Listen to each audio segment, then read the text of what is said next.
പൊറോട്ട അടിച്ചാലോ? അടിക്കാത്ത പൊറോട്ട. അപ്പം ഗ്രേവി വേണ്ടേ? പാലക് പനീർ ഉണ്ടാക്കാം എൻ്റെ സ്റ്റൈലിൽ. മൈദയും ഗോതമ്പും ഈക്വൽ പോർഷനായിട്ട് എടുത്തിട്ട് കുറച്ച് ചൂടുവെള്ളത്തിൽ ഉപ്പും ചേർത്ത് കുറച്ച് എണ്ണയും ചേർത്ത് കുഴച്ചെടുത്തതാണ്. ചെറിയ പോർഷനാണ് ഞാൻ ഇന്ന് ഉണ്ടാക്കുന്നത്. കാരണം കുറേ ടൈം എടുക്കില്ലേ ഈ ലെയർ പൊറോട്ട ഉണ്ടാക്കാൻ വേണ്ടിയിട്ട്. അപ്പോൾ ഞാനൊരു 5-6 ഉണ്ടാക്കുന്ന ഒരു ക്വാണ്ടിറ്റിയിലാണ് ഞാൻ ഈ കാണിച്ചിരിക്കുന്നത്. Welcome to my channel travel and textiles by മൃദു.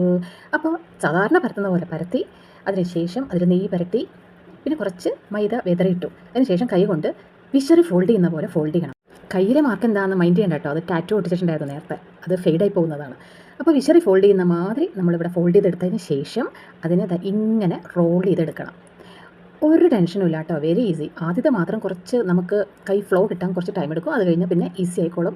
ഫോൾഡ് ചെയ്തതിന് ശേഷം അതിൻ്റെ ആ ഒരു ടെയിൽ പോർഷൻ അറ്റത്ത് വരുന്നത് അതിൻ്റെ അകത്തേക്കൊന്ന് ഫോൾഡ് ചെയ്ത് പ്രസ് ചെയ്ത് കൊടുത്ത് വിട്ടാൽ മതി. പിന്നെ എപ്പോഴത്തേയും പോവില്ല, വിട്ടും വരില്ല. അതിന് ശേഷം ചെറിയൊരു പിന്നെടുത്ത് നമുക്കിങ്ങനെ റോളിംഗ് പിന്നെടുത്ത് ഇങ്ങനെ പരത്തി കൊടുക്കാം കേട്ടോ. പരത്തി വരുമ്പോൾ നല്ല ലെയർ ഇങ്ങനെ കാണാൻ പറ്റും. അപ്പോൾ നമ്മുടെ ലെയറെല്ലാം വന്നിട്ടുണ്ട്. പക്ഷേ നമുക്കത് പ്രൂഫ് കിട്ടണ്ടേ, ചുട്ടെടുത്താലേ അറിയുള്ളൂ. ലെയർ കിട്ടിക്കഴിഞ്ഞാൽ ഭയങ്കര സന്തോഷമല്ലേ, നമ്മളെടുത്ത എഫേർട്ട് എല്ലാം സക്സസ്ഫുൾ ആയിക്കഴിഞ്ഞാൽ ഭയങ്കര സന്തോഷമാണ് ലെയർ കിട്ടിക്കഴിഞ്ഞാൽ. അങ്ങനെ ഞാൻ ചുട്ടു തുടങ്ങി. ഇടയ്ക്കൊന്ന് നെയ്യ് വരട്ടി കൊടുക്കണം.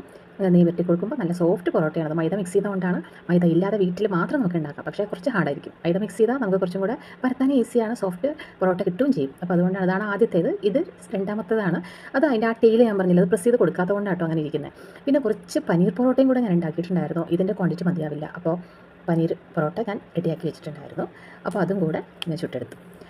ഇനി നമുക്ക് പാലക് പനീർ ഉണ്ടാക്കാം. ആദ്യം തന്നെ പാലക്കെല്ലാം കഴുകി വൃത്തിയാക്കി ചൂടുവെള്ളത്തിൽ 2 മിനിറ്റ് ഇങ്ങനെ ബ്ലാൻഡ് ചെയ്തെടുത്തു. അതിനുശേഷം കുറച്ച് നേരം തണുത്തതിന് ശേഷം അരച്ചെടുക്കണം. ഇത് തണുപ്പിക്കാൻ വേണ്ടി ഐസ് വാട്ടറിൽ ഇട്ടിട്ട് എടുക്കാം കേട്ടോ. അങ്ങനെയാണെങ്കിൽ അതിൻ്റെ കളർ റീറ്റെയിൻ ചെയ്യും. പക്ഷേ ഞാനതൊന്ന് തണുപ്പിച്ച് കുറച്ച് നേരം ഫ്രിഡ്ജിൽ വെച്ചെടുക്കുകയാണ് ചെയ്തത്. കൂടെ ഗാർലിക് 2 കഷ്ണം, 2 പച്ചമുളകും 1 കഷ്ണം ഇഞ്ചിയും കൂടി ഇട്ട് അരച്ചെടുത്തു. ഒരു കടായിൽ കുറച്ച് എണ്ണയും കുറച്ച് ബട്ടറും കൂടെ മിക്സ് ചെയ്ത് അതിലേക്ക് ക്യൂമിൻ സീഡ്സും പച്ചമുളകും ഗാർലിക്കും കൂടെ ഇട്ട് നന്നായിട്ട് വാട്ടിയെടുക്കുക. വാട്ടിയെടുത്തതിന് ശേഷം നമുക്കിതിലേക്ക് ചോപ്പ് ചെയ്ത് വെച്ച ഓണിയൻസ് ഇട്ട് കൊടുക്കുക കേട്ടോ. ഓണിയൻസും കൂടെ ഇട്ട് നന്നായി വാടി വരണം. വാടി വരുന്ന ആ സമയം കൊണ്ട് ഉപ്പിട്ട് കൊടുത്താൽ പെട്ടെന്ന് വാടുന്നതാണല്ലോ.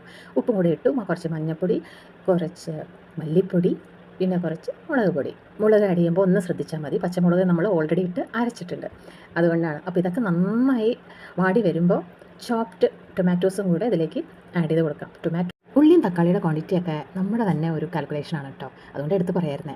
ഇതിലേക്ക് നേരത്തെ അരച്ച് വെച്ചിരുന്ന പാലക്കും കൂടെ മിക്സ് ചെയ്ത് കൊടുത്തിട്ടുണ്ട്. അപ്പോൾ അത് കുറച്ച് നേരം ഒന്ന് വാടി വരുന്ന നേരം കൊണ്ട് ഞാൻ പനീരിനെ ഒന്ന് ക്യൂബ്സായിട്ട് കട്ട് ചെയ്തിട്ട് ഒന്ന് റോസ്റ്റ് ചെയ്തെടുത്തു കേട്ടോ, ജസ്റ്റ് സ്റ്റിർ ഫ്രൈ. ജാറിലെ വെള്ളം കുറച്ചൊന്ന് കലക്കി ആ വെള്ളം കൂടെ അതിലേക്ക് ഒഴിച്ചു കൊടുത്തു. അപ്പോൾ നമ്മുടെ പനീറിൻ്റെ ഗ്രേവി സെറ്റായിട്ടുണ്ട്. ഇതിലേക്ക് ആദ്യം തന്നെ ഞാൻ കുറച്ച് ഗരം മസാല ഇട്ട് കൊടുത്തിട്ടുണ്ട്, നല്ലൊരു ഫ്ലേവർ ഉണ്ടാകും. അതിനുശേഷം സ്ക്രംബിൾഡ് പനീരാണിത്. ആദ്യമേ കുറച്ച് പനീർ എടുത്തൊന്ന് കൈ കൊണ്ടൊന്ന് സ്ക്രംബിൾ ചെയ്തിട്ടതാണത്. ജസ്റ്റ് ഗ്രേവിക്ക് ഒരു തിക്നെസ്സും കിട്ടും, നല്ലൊരു ഫ്ലേവറും കിട്ടും. പിന്നെ കുറച്ച് കസ്തൂരി മേത്തി കൈ കൊണ്ട് നന്നായിട്ടൊന്ന് ക്രഷ് ചെയ്തിട്ട് അതും കൂടി ഇട്ട് കൊടുത്തിട്ടുണ്ട്, നല്ല ഒരു നോർത്ത് ഇന്ത്യൻ ഫ്ലേവർ കിട്ടാൻ വേണ്ടിയിട്ട്. അപ്പോൾ ഇതൊക്കെയാണ് നമ്മളിതിലേക്ക് ഇട്ടിരിക്കുന്ന ഇൻഗ്രീഡിയൻസ്. അപ്പോൾ നമ്മുടെ ഗ്രേവി സെറ്റായിട്ടുണ്ട്. ഇനി പനീർ ആഡ് ചെയ്ത് കൊടുത്തു. പനീരും കൂടെ ആഡ് ചെയ്ത് കൊടുത്തു കഴിഞ്ഞപ്പോൾ നമ്മുടെ പനീർ പാലക് റെഡി ആയിട്ടുണ്ട്, അല്ലെങ്കിൽ പാലക് പനീർ റെഡി ആയിട്ടുണ്ട്. ഇനി സെർവ് ചെയ്താൽ മതി. ഒന്ന് തിള വരുമ്പോൾ നമുക്ക് മൂടി ഓഫ് ചെയ്ത് വയ്ക്കാം.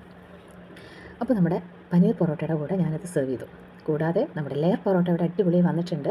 ഒരു 5-6 കിട്ടിയിരിക്കുന്നത്, പക്ഷേ എല്ലാം സോഫ്റ്റാണ് കേട്ടോ. നമുക്ക് കാണുമ്പോൾ തന്നെ അറിയാം, ലെയറും വന്നിട്ടുണ്ട്, നന്നായിട്ടുണ്ടായിരുന്നു, നല്ല സോഫ്റ്റ് ആൻഡ് ടേസ്റ്റി. ഇതിൽ ഞാൻ ഇടയ്ക്ക് മേത്തി ലീവ്സ് ആഡ് ചെയ്ത് കൊടുത്തിട്ടുണ്ടായിരുന്നു, അത് ഞാൻ കുഴയ്ക്കുമ്പോൾ പറയാൻ വിട്ടുപോയിട്ടോ. അതാണ് കുഴയ്ക്കുമ്പോൾ ഇടയിലിടയിൽ ഒരു കരട് പോലെ കാണുന്നുണ്ടായിരുന്നത്. അപ്പോൾ ഇതൊക്കെയാണ് ഇന്നത്തെ പാചകം. അപ്പോൾ അങ്ങനെ നമ്മുടെ ലെയർ പൊറോട്ട, പനീർ പൊറോട്ട ആൻഡ് പനീർ പാലക്കറി ready. All set, ready. Thank you for watching my channel.